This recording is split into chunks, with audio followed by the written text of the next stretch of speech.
فوج کے خرچے کم کرو. تو جو بھی آپ بیل آؤٹ کرے گا وہ آپ کنڈیشنز دے گا. تو پہلی تو کنڈیشنز میں نے آپ کو بتا دی کہ ابھی انہوں نے مزید اور ٹیکسز لگانے ہیں کیونکہ ہماری ٹیکس کلیکشن گر گئی ہے. 400 ارب روپے کے ٹیکسز لگانے ہیں تو وہ بھی مہنگائی پیدا کرے گا. انہوں نے یہ جو پٹرول اور ڈیزل اور بجلی کی قیمتیں بڑھانی ہیں تو وہ اور مہنگائی کرے گا. تو عام آدمی کو سارا کچھ افیکٹ کرے گا. لیکن سب سے زیادہ کہ یہ ملک ایک بڑا خواب پاکستان، اس کی سیکیورٹی کی ہر اس پاکستانی کو فکر ہے جس کا جینا مرنا اس ملک میں. وہ لوگ جن کا سٹیک پاکستان میں نہیں ہے ان کو اس کی فکر نہیں ہے.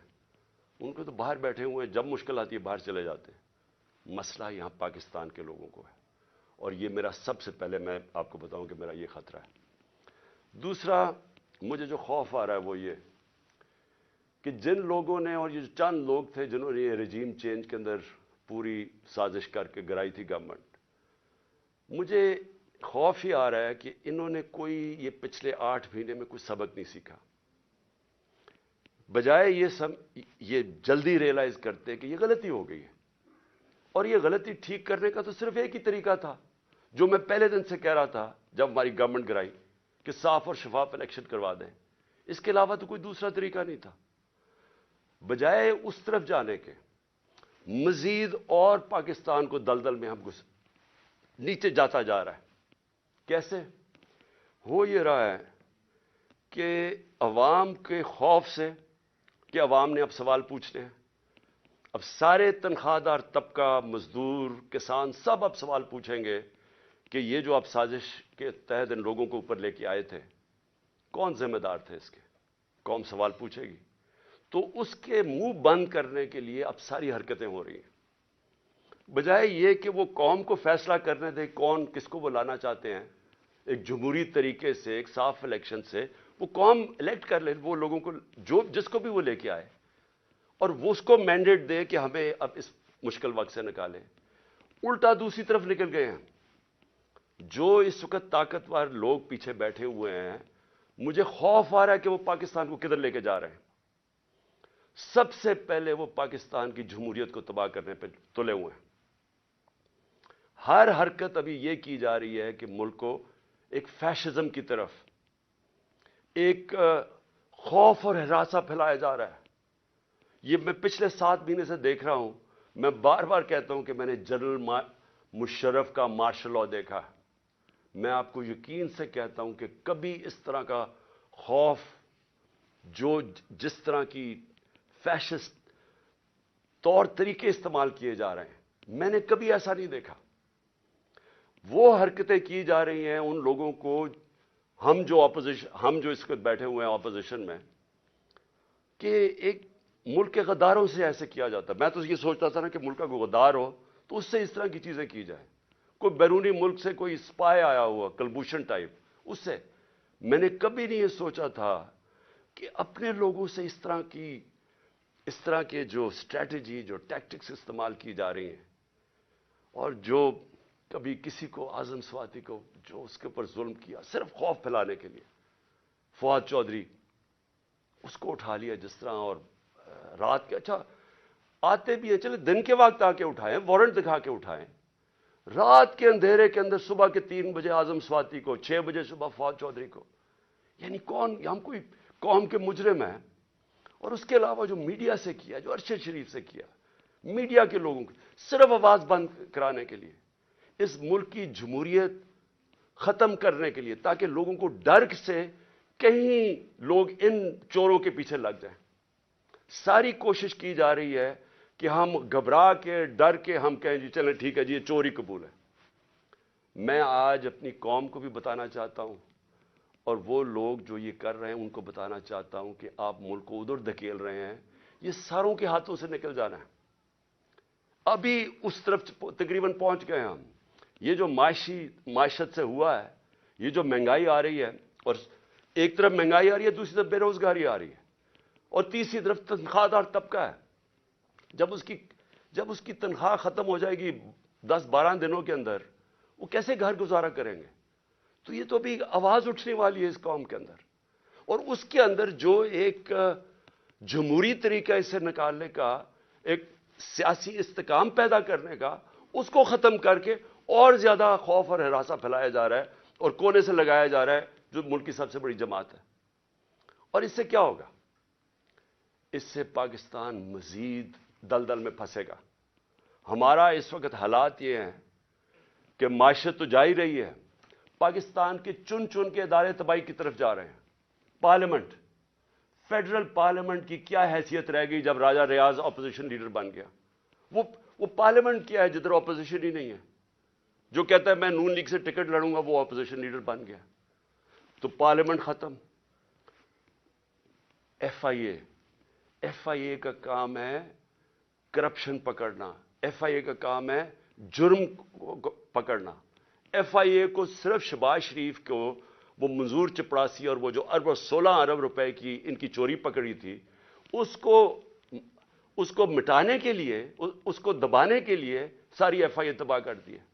ایف آئی اے میں اپنے وہ چمچے ڈال دیے. ان سے کیا کر رہے ہیں کہ انتقامی کارروائی شروع کروا دی ہے ہر ایک کے اوپر. کہ میرے اوپر 70 کیسز کیے ہوئے ہیں، 70 ایف آئی آرز ہیں میرے پہ. ساری ٹاپ لیڈر جس سے ڈر لگتا ہے اس کو پکڑ لیتے ہیں، اس کے اوپر ایف آئی آر کاٹ دیتے ہیں. تو یہ کیا، اس سے کیا ہمارے منہ بند ہو جائیں گے؟ اس سے کیا ملک ٹھیک ہو جائے گا؟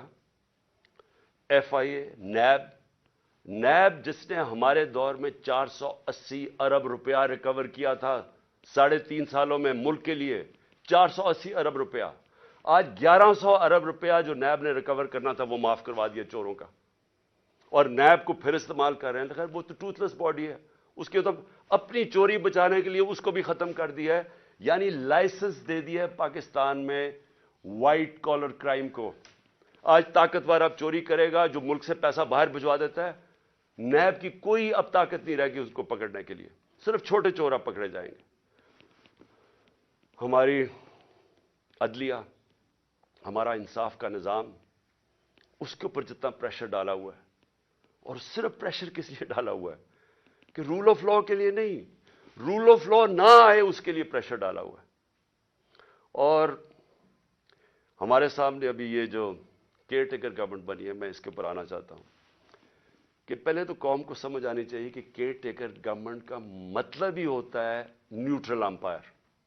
یہ لے کے کیئر ٹیکر گورنمنٹ اس لیے آئے تھے کہ کسی کو یہ خوف تھا کہ جی جو سٹنگ پارٹی الیکشن کروائے گی وہ صاف اور شفاف الیکشن نہیں کروائے گی، اور اس لیے کیئر ٹیکر گورنمنٹ کا آئیڈیا آیا. لیکن میرا پوائنٹ یہ ہے کہ کیا یہ جو شرمناک ہو رہا ہے کیئر ٹیکر گورنمنٹ کے نام پہ، یہ کبھی پاکستان کی تاریخ میں پہلے ہوا ہے؟ کبھی ایسا ہوا ہے کہ کیئر ٹیکر گورنمنٹ ہمارے بدترین مخالف کو وہاں بٹھا دیا، یہاں بھی اور پختونخوا کے اندر بھی؟ وہ بھی جب آپ کیبنٹ دیکھیں تو اس کا تحریک انصاف، سارے جو اینٹی تحریک انصاف ہے وہ وہاں کیبنٹ میں آ گیا، اور یہاں اس کو بٹھا دیا اور آتے ساتھ ہی کارروائیاں شروع کر دی ہیں جو فواد چودھری سے کی ہیں، اور باقیوں کے اوپر اب ایف آئی آرز بنا رہے ہیں. کیا یہ ہے نیوٹرل کیئر ٹیکر؟ یعنی کوئی قوم کو اتنا بیوقوف سمجھا ہوا ہے کہ آپ ایک طرف نیوٹرل امپائر کھڑا کر رہے ہیں اور بدترین ہمارے مخالف یہاں کھڑے کر دیے لا کے. اور پھر کیئر ٹیکر گورنمنٹ کیا کرتی ہے؟ میں ایک کیس صرف بتانا چاہتا ہوں، یہ جو جے آئی ٹی کا. اب جے آئی ٹی بنی تھی، میں پہلے بھی اس کے اوپر بات کر چکا ہوں.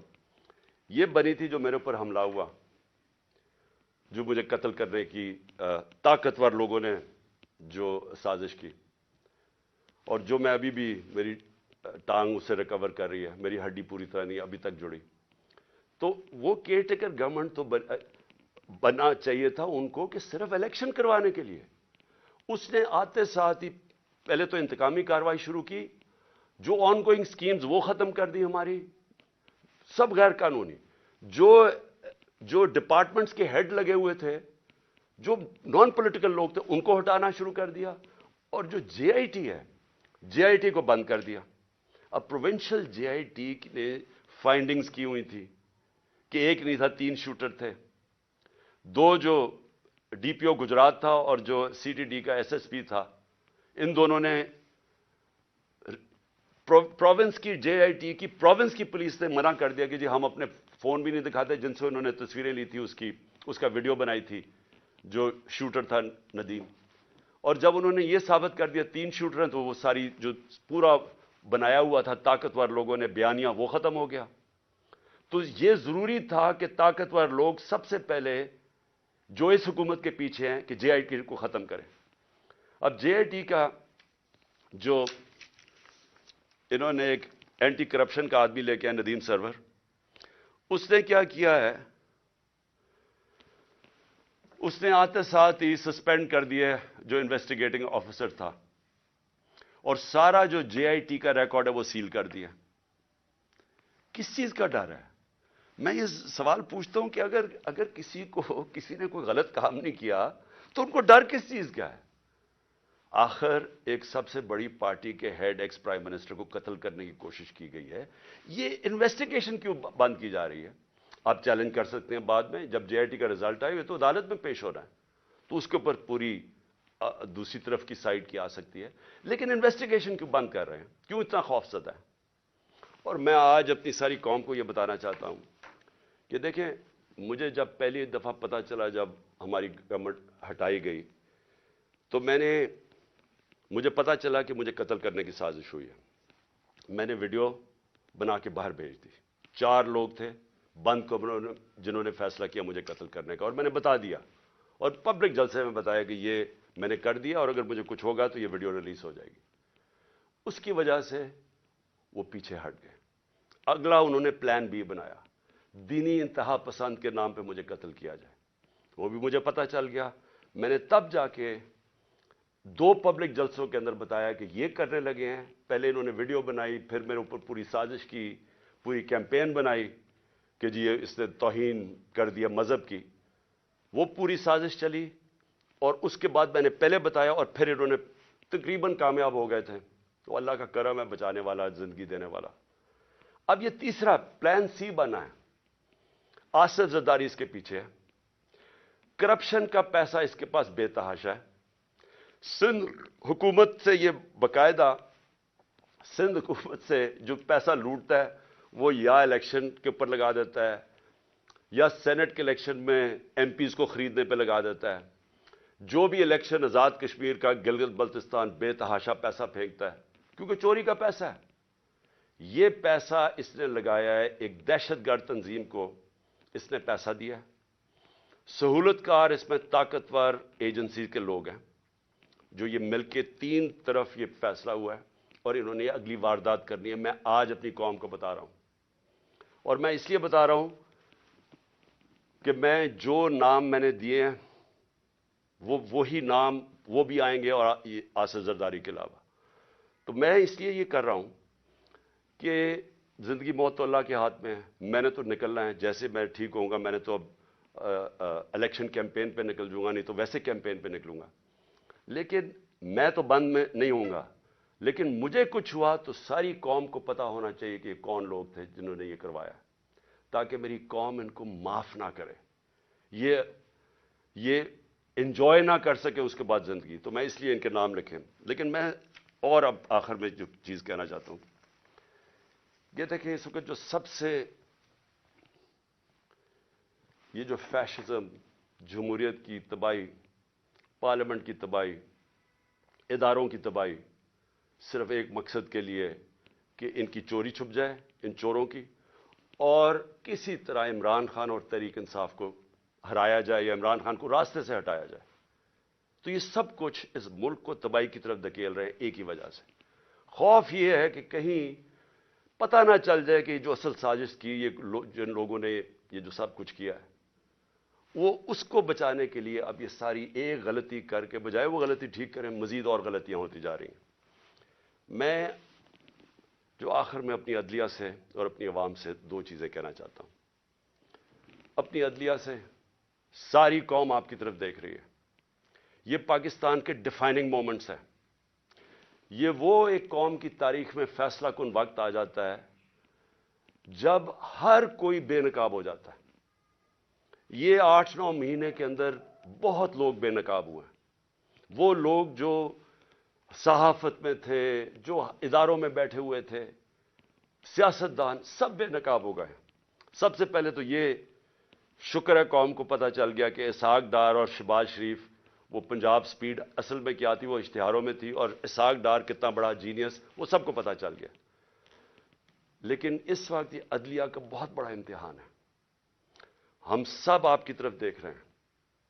یہ ٹائم ہے آپ کو اس ملک کی جمہوریت اور ہمارے فنڈامنٹل رائٹس کو بچانا. جس طرح کی کیئر ٹیکر گورنمنٹ بنائی گئی ہے یہ توہین ہے اس قوم کی, یہ ہماری آئین کی توہین ہے. یعنی ایسے لوگوں کو بٹھا دیے لا کے, یہ کیسے نیوٹرل ہو گئے جو آپ کے بدترین دشمنوں کو اوپر لا کے بٹھا دیا, اور پھر الیکشن نہیں ہو رہا ہے. آئین بڑا کلیئر ہے کہ 90 دن میں الیکشن ہونے ہیں, اس پہ کوئی گنجائش نہیں, اور جو نہیں کرواتا آرٹیکل 6, یہ سیدھا سیدھا ہے. تو اس سٹیج کے اوپر یہ گورنمنٹ پوری طرح کوشش کر رہی ہے کہ الیکشن نہ ہو.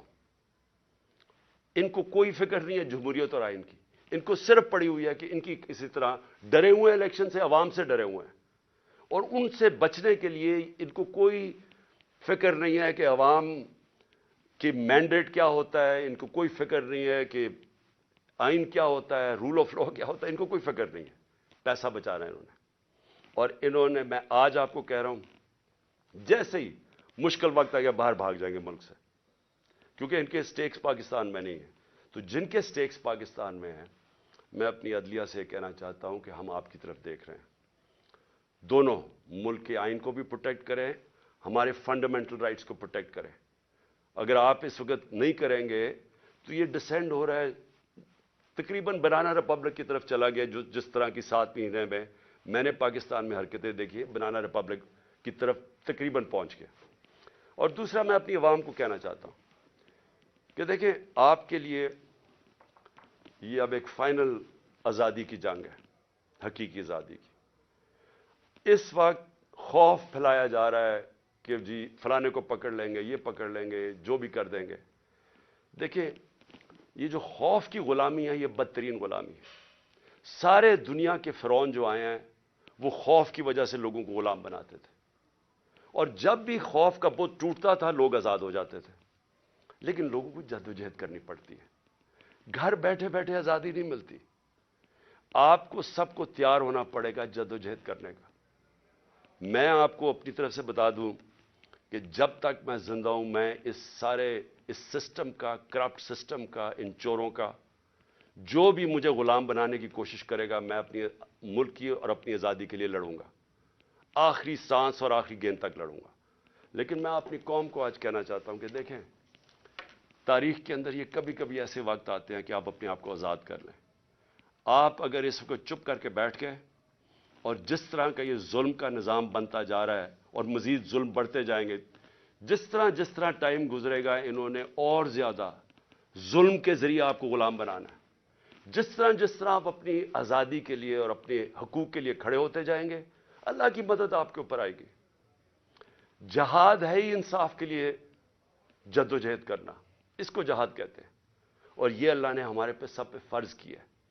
تو میں یہاں آپ سب کو آج اپیل کر رہا ہوں آپ کے لیے کہ آپ نے آنے والے دنوں میں جس طرح کہ یہ ہمیں کوشش کر رہے ہیں کہ عوام کی آواز بند کرنے کی, ہمیں غلام بنانے کی, آپ نے جدوجہد کے لیے تیار رہنا ہے. میں انشاءاللہ پھر سے آپ کو بتا دوں کہ میں اس کے لیے پوری طرح تیار ہوں.